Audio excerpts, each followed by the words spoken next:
who left her hanging upside down like a cursed thing at dawn. They called me a wife once, a title more like a soft tombstone than a roll carved and placed gently over the bones of who I used to be. My name is Clara Rose Templeton. I was 32 the morning they strung that girl up. A widow by war, a woman by habit. And for years I had grown quiet as ash, not because I had nothing to say, but because the words no longer knew how to belong in my mouth. That morning in Dust Haven, New Mexico territory, the sun rose wrong. It crawled across the hills like a wound that hadn't scabbed bleeding orange and copper into the dust. The wind stood still, like even it didn't want to bear witness. I was walking to the general store, thinking only of thread and coffee beans when I saw the crowd. They weren't loud. They didn't shout or scream. They just stood silent, unmoving around the prayer post. And there she was, a girl barely more than a breath strung up by the ankles like something hunted. Her hair matted with blood, her arms tied tight behind her back. A plank nailed above her head swayed gently in the heat, painted in crude red letters, Witch, Thief. She didn't cry. That's what gutted me. She didn't scream, didn't beg. She just hung there, jaw clenched, eyes half-lidded, as if even unconscious, she refused to give them the satisfaction of pain. Her skin was sun-dark, her clothes torn prairie linen. She looked like someone who knew how to be still in danger, like a stone that had survived too many storms. Most folks looked, then looked away. The preacher's wife peeked through lace curtains. A boy in suspenders asked too loud, "Is she dead?" His father turned him away without answering. The blacksmith crossed his arms and shifted his weight like decency itched beneath his boots. I should have done the same, but I couldn't. The wind shifted and I caught her scent. Not death, not rot, but earth. Bitterroot and sweet flag. Old medicine. The kind of smell my grandmother used to wear like a second skin. And that's when I realized I'd seen her before.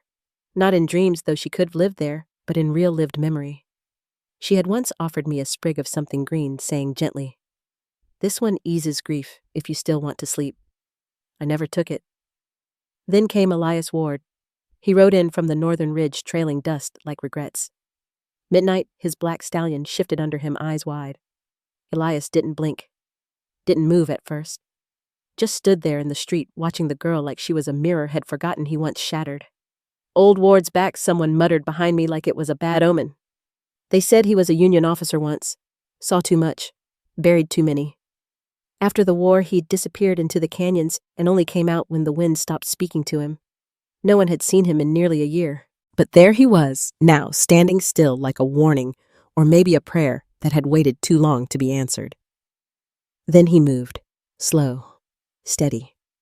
Not like a hero, but like a man with nothing left to fear.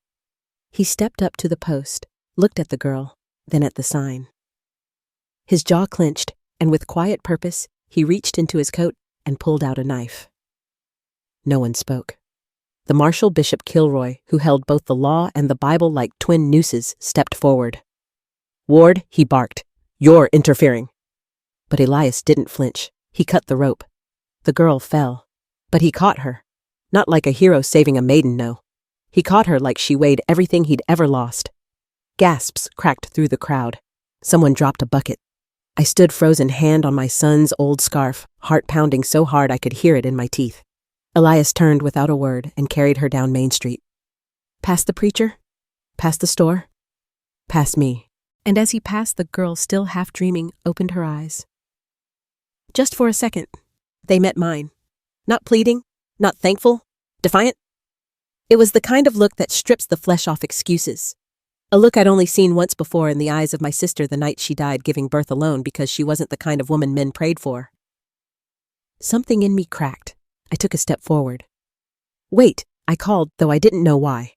Elias didn't pause, but his grip shifted around the girl just slightly firmer, like he'd heard me. Bishop Kilroy turned on me. "Mrs. Templeton," he said, voice like gravel under a polished boot. "Go home." I looked at him, then at the preacher's wife still hiding behind the curtain. "She saved my son," I said louder. When he was fevered last winter and the doctor said it was God's will if he went, the marshal's face didn't change. But the silence did. A crack formed in the crowd, not wide, not brave, but real. Elias was already gone, disappearing into the dust, like a story most folks would try to forget by nightfall. But I didn't. I followed. I left the store behind. Left the coffee beans, the thread, the list of things that once made up my day. Not because I was brave, but because I was tired of pretending silence was a virtue. Because I had once whispered prayers to a God who never answered, and now I was ready to speak to the dust. Because that girl, whoever she was, had looked at me like she already knew my name, and somehow in that look, I found the courage to remember it. Chapter 2. What do you call a place where no one bleeds aloud, but everyone tends to wounds anyway? Elias never asked why I followed. He didn't need to. Maybe he could see it on my face, the soft collapse of someone who'd carried too much silence and had nowhere left to place it. We rode out of Dust Haven before the sun had decided whether to rise hot or just angry. The girl. Naya, though I didn't know her name yet, lay draped across Elias's arms like the last verse of a prayer too holy to finish. Her skin had gone pale under the dried blood, but her chest still moved. Barely. We crossed into a place maps had given up naming. The wind there was quieter, but not kind. Dust whispered across the trail like gossip without a tongue. Thornbrush leaned in, as if trying to overhear something we hadn't said yet. By dusk we reached a clearing cradled between sandstone bluffs. His shack stood there, not so much built as tolerated by the earth. Canvas stitched to war-tinting wood planks nailed like memories trying to hold their shape. It leaned rightward, like even time wasn't sure it wanted to keep it standing. Elias carried Naya inside without a word. I followed not because I was brave, but because I had nothing better left to be. He laid her down on the cot, then turned to me, voice rough and flat. Boil water? No thank you. No please. And still I moved. The fire pit outside was already circled in stones. The kind of preparation that meant he'd been alone a long time, but not aimless. I found wood and sparked flame from flint he left out like trust. As it caught, I realized my hands were shaking, not from fear, but from remembering how it felt to be needed, even for something this small. Inside, Elias ground dried leaves into powder with the bottom of a tin cup. He worked with purpose, not grace, but the kind that only comes from treating wounds more than once. When he lifted Naya's skirt to check her legs, I turned away not from modesty, but shame. Her ankles looked gnawed by fire. Rope burns carved into her like someone had tried to erase her from her own body. She's burning, I said, softly, entering with the water. Elias nodded. Snakeweed. Basin. He didn't explain what snakeweed was, but somehow I found it.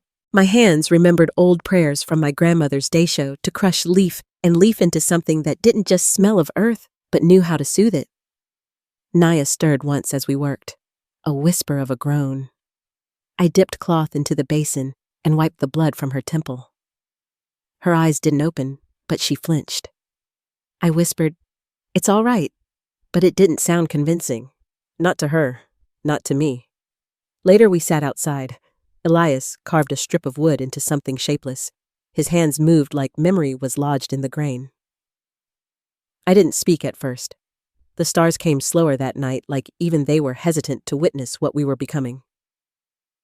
I thought you'd gone mad, I said. I had, he replied, not looking up. The wind shifted, the fire popped, and I didn't ask what kind of madness made a man cut down a girl he didn't know. Because maybe I already understood. By morning, Naya opened her eyes. She didn't scream. She didn't cry. She blinked like it hurt, then rasped, "You didn't let them kill me." Elias said nothing, just handed her the tin cup. She drank in slow sips. When she looked at me, her gaze didn't ask for thanks. It asked for proof I deserved her attention. "Why did you speak for me?" she asked. I hesitated. Then, because I once begged someone to do the same. She said nothing, but the corner of her mouth twitched, not quite a smile, but not contempt either. A beginning. We didn't ask each other for names. Not that day. Names come with pasts, and pasts had sharp edges. Instead, we built around the silence. A rhythm emerged. Elias hunted. I boiled. Naya, when she could stand, began collecting herbs in a pouch she kept tied to her hip. I watched her fingers dance over leaves like she was reading their secrets. One afternoon, she showed me a plant. Bitterroot, she said. This one teaches the body how to suffer quietly.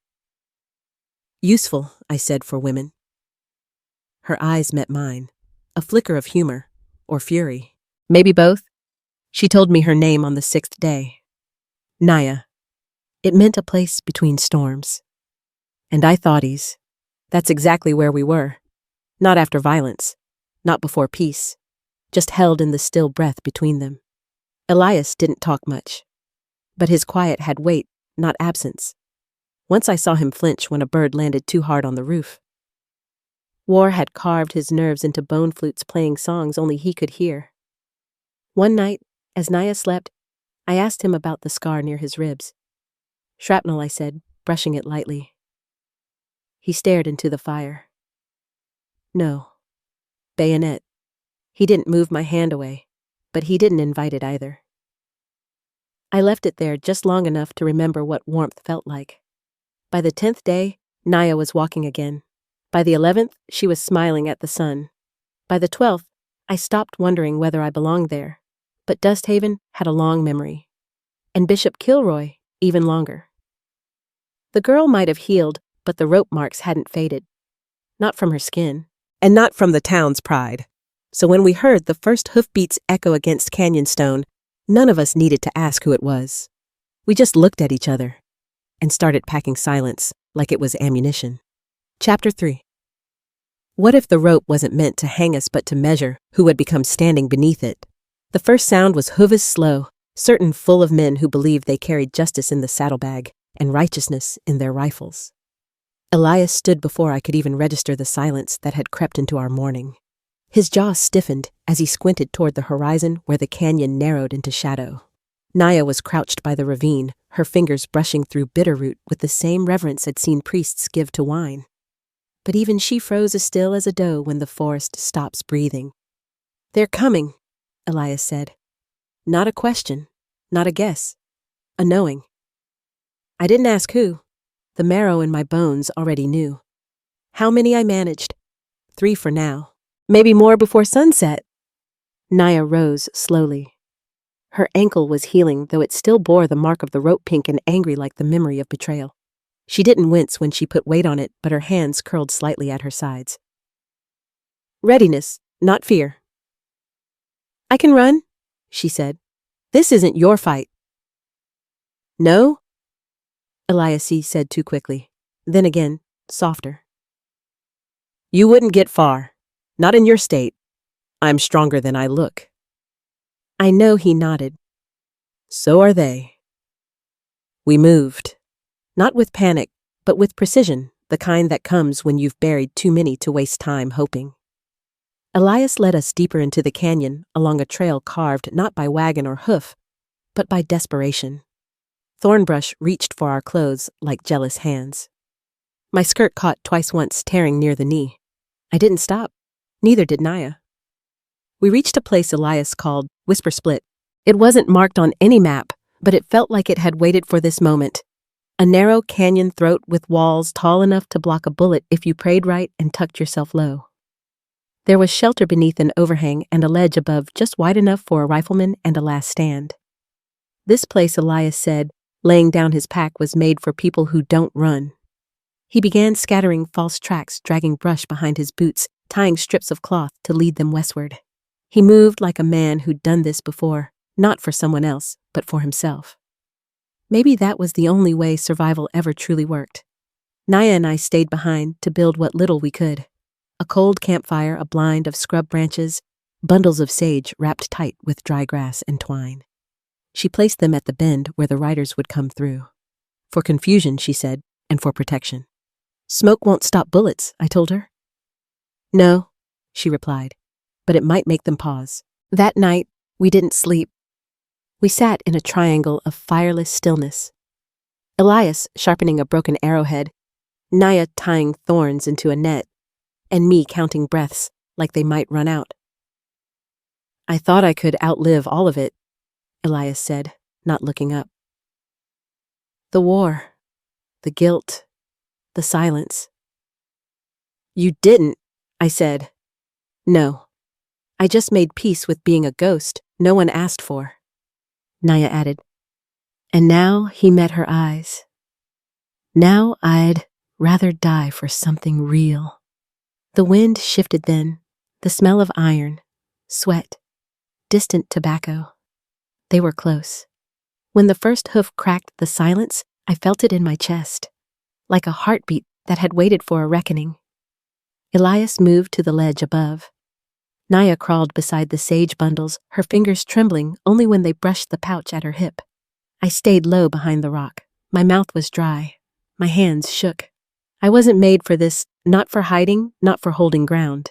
My mind screamed at me to run, to vanish into the trees, to let this be someone else's fight. But then I remembered her face, not Naya's, my sister's. The day she died, I had stood at the foot of her bed, too afraid to speak truth into the room where men prayed over her body like it wasn't still warm. I'd stayed silent, and that silence had buried me along with her. So I stayed now. When the dust rose above the canyon mouth, it wasn't just horses. It was history arriving armed and proud. 8 riders, Kilroy among them. His coat spotless, his rope coiled like a crown on his saddle horn. He dismounted slowly, deliberately. His voice was too calm. Clara Rose, he called out. This your idea of redemption? I didn't answer right away. My breath stalled in my throat. I could have bowed my head, could have cried mercy, could have said I was scared. Instead, I stood. I already found redemption, I said louder than I expected. The day I stopped calling silence loyalty. His jaw twitched. You think hiding a witch makes you righteous? She's not a witch. She's a healer. She saved more lives than you ever preached over. He looked past me toward the ledge. You plan to die for her? Elias' voice dropped like a rifle bolt. No, I plan to make sure you don't kill another girl just to prove your own fear wears boots. Kilroy's eyes narrowed, and then he saw the smoke bundles. One had been lit just a whisper of sage twirling into the canyon wind. His face twisted. You want fire? No, I said, stepping forward, heart-pounding voice trembling but firm. We want memory, and if you come closer, we'll give you one you won't forget. He didn't laugh, didn't charge. He just stood there, and we stood back, not as ghosts, but as something stronger, something harder to erase. The rope he carried wasn't heavy enough for what would become. Chapter 4. What if the town's silence was louder than any gunshot until it wasn't? They didn't come at dawn. That would have been too clean, too cinematic. They waited. We heard them on the ridge, their horses restless, the creak of leather, the metallic cough of rifles brushing against stirrups.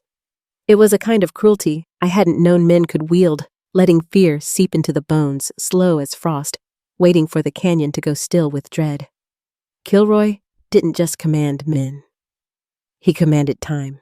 Elias had lay flat on the ridge above us, one knee-braced rifle set.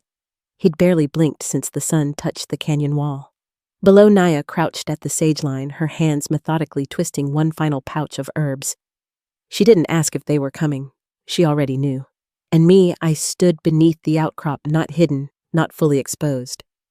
The rope burns on Naya's ankle had turned darker, like old ink pressed into skin. She hadn't complained once. She hadn't wept. I began to wonder if pain in her language was measured differently. We waited until the heat cracked open noon like an egg on a skillet. That's when they entered the canyon. 8 riders, 4 torches, and 1 rope. Kilroy at the center upright and immaculate in his black duster, like fear couldn't touch him. Dust swirled behind them like smoke from a funeral pyre already burning. I stepped out before anyone else could. He smiled when he saw me. Clara Rose. He drawled, reins slack in his fingers. Still clinging to strays, I see.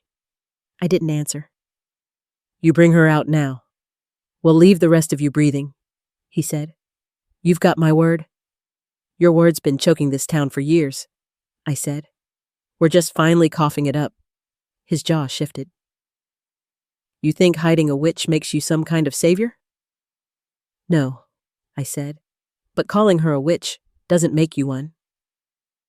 For a moment, no one moved. Even the horses seemed to hold their breath. Then came a voice, thin, uncertain, cracking through the canyon air like a twig stepped on in church. She saved me, it said. Heads turned. From behind Kilroy's flank, a boy stepped forward. Hat too big, shoulders too narrow. Jory Bell, the blacksmith's boy. I remembered when he nearly died of fever last winter. She gave me herbs, sat with me when Ma was sure I'd go cold. His voice was steadier now. Didn't ask for anything, not even thanks. Get back, boy. Kilroy barked, but Jory didn't move. He clenched his fists, rooted like he'd been waiting all year for this exact kind of shaking. She's not a witch, he said. That's when May Whitlow appeared. May, who once called Naya a devil in a dress when the preacher's goat died. May, whose cane hit dirt like thunder when she walked into the clearing, eyes bright with something new. She healed the rot in my foot, she said. I'd be buried if it weren't for her hands. If she's a witch, then I'll burn beside her. A ripple moved through the riders. Some dismounted, not to fight, to listen. Then came another, and another. Voices cautious at first, then sure. Names I hadn't heard speak up in years. She mended my boy's chest after the colt kicked him. She gave me tea when the bleeding wouldn't stop. She saved my wife. It was like someone had cracked the sky and poured memory into the canyon. Kilroy tried to shout over it, but every voice dimmed him further. His horse stamped. One of his men, Tom Vessler, shifted in the saddle, rifle slack in hand. She helped my Annie, he said, meeting Kilroy's glare. You drank her tea too, remember? For your shaking hands. Called it miracle tonic when it worked. Kilroy turned red, then pale. You're all fools, he hissed. You'll let a heathen rewrite our laws. I stepped forward close enough now to smell the sweat on his fear. No, I said. We're just tired of you writing the ending before anyone else gets a word in. He reached for his gun. Elias' rifle clicked above. So did another Vessler's. And a third. The noose dropped from Kilroy's saddle. He looked around, surrounded, but not by force, by memory, by gratitude, by truths too long buried under pulpits and politics. I said quietly, Now you can leave, Marshal. No one's stopping you. But if you stay, you'll find out what it's like to be remembered only for the harm you carried. He didn't speak, just turned his horse slow and bitter and rode out. Alone, not a word followed him. The rope lay forgotten in the dirt. Naya stepped forward and picked it up, not to keep, but to throw into the fire pit Wed never lit. Smoke rose. The town watched, and this time they didn't look away. I looked at Jory, at May, at Elias, who'd lowered his rifle without a single shot fired, at Naya, standing where she'd once been dragged, now unmoved by ghosts. I didn't cry. Not yet. But something inside me, something buried deep since my sister's death, since the first time I was told silence was safety, had cracked open. Maybe justice didn't always ride fast or speak loud. Maybe sometimes it just waited long enough for people to remember what they owed each other. And maybe if the noose was once a threat today, it was nothing more than proof it had failed. Chapter 5. If the fire didn't burn us, then what do we become in the ashes? The town didn't cheer. That was the first thing I noticed. There was no clapping, no hoots of triumph when Kilroy rode away with the noose no longer swinging beside him. Just quiet, a stunned, aching quiet. Like when the wind stops after a storm and all you can hear is the sound of your own breath finally returning. I stood there, letting the dust settle on my dress. Naya was beside me, still holding the rope before she tossed it into the fire pit. The smoke curled upward like a prayer no one had taught us how to say. Elias came down from the ledge last. He didn't speak at first, just looked at me, then at Naya, then at the scattered townsfolk still lingering awkward in their stance like they didn't quite know which version of themselves to return to. We're not finished, he said finally, voice low. I know, I replied. Because it's one thing to shout in a canyon, and another to whisper through daily life. One fire can make men speak up, but it takes a different kind of courage to keep showing up the morning after. They helped us pack. That surprised me. Tom Vessler brought Elias a new rifle sling. May Whitlow gave Naya a wool shawl and muttered something that might have been an apology, or maybe just a wish. Jory followed me like a shadow, not asking for thanks, only wanting to be near the kind of moment he could tell his children one day. Dusthaven was changing, but slowly, carefully.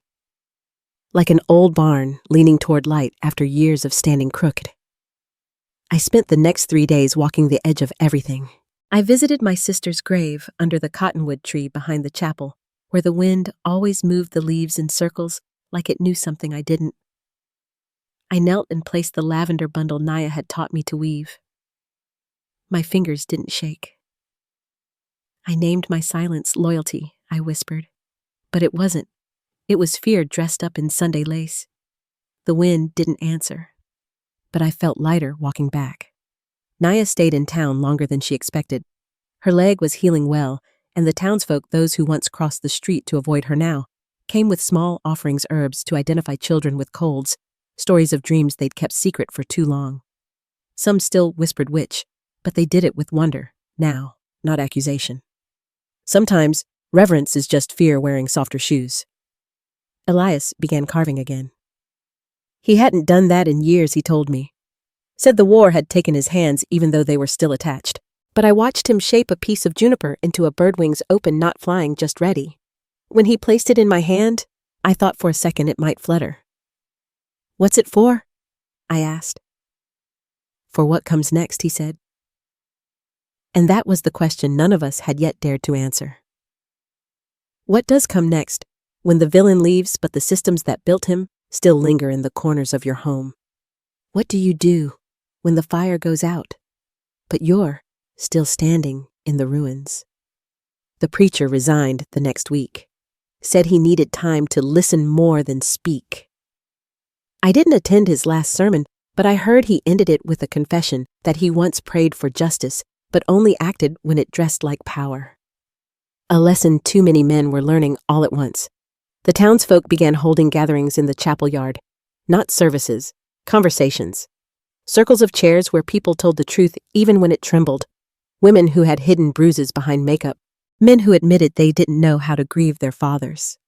Young girls who said they wanted to grow up wild and not be tamed. It wasn't perfect, but it was alive. One evening just before sunset, I walked to the river where it all began. The water was lower now. Summer had stolen some of it as summers do, but it still moved steady and stubborn. Naya sat there humming something soft. Her feet dipped in the shallows, the hem of her skirt soaked and careless. "You planning to leave soon?" I asked. "Eventually," she said. "But Dusthaven's not finished yet. And neither am I." We sat without speaking for a while. Just the sound of cicadas and slow water, and whatever it is that rests between two women who have survived too much together. Then she turned to me. "You loved your sister deeply," she said. "I did. You love this town too, even when it doesn't deserve you." "I'm learning to love it better," she smiled. Not the kind that ends in her cheeks. The kind that starts in her bones. "You're not a ghost anymore, Clara." "No," I said. "I'm not." Later that night, Elias asked if he'd ever consider leaving. "Maybe someday," I said, "but not before I help this place remember how to walk upright again." He nodded. He didn't ask for more. We kissed once under the eaves of my front porch where the wood still bore Kilroy's old nail holes from posters and threats. It wasn't a dramatic kiss. No desperate clutching or violin swell. Just steady, honest closeness. The kind that says, "You're safe." The kind that asks, "What can we build now?" So here I am writing this by candlelight. Not because it's over, but because it's begun. Because I want someone someday to find these words buried in the floorboards of a rebuilt chapel, or tucked into the pocket of a coat passed down through daughters. I want them to know that justice once rode out of this town, and that what stayed behind was braver than bullets. We weren't witches. We weren't ghosts. We were the fire, and we lived through the burning. In every town, there's a silence we learn to live with. A silence passed down, held tight behind closed doors, church pews, and Sunday manners. Maybe you've felt it too, that tug in your chest when you see something unjust, but say nothing, Because it's always been done that way. That moment you swallow your truth to keep the peace to protect your family to stay in line. This story isn't just about Clara or Dusthaven or some distant past filled with horses and rifles. It's about what happens when people like us, people who've carried years of quiet compromise, finally decide enough is enough. Clara's voice, shaped by grief and grit, reminds us that bravery isn't always loud. Sometimes it's a widow stepping into the street. Sometimes it's a man who used to follow orders learning to listen instead. Sometimes it's the very people who looked away for too long, choosing finally to see. If you've ever stayed silent when you should have spoken up, if you've ever believed someone's lies just because they wore a badge, a title, or a pulpit, if you've ever wondered if it's too late to shift the legacy you'll leave behind, this story says, it's not.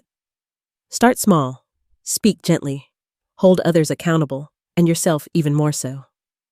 Real change doesn't always gallop in with a white hat. Sometimes it grows slowly like trust rebuilt in the ashes of betrayal.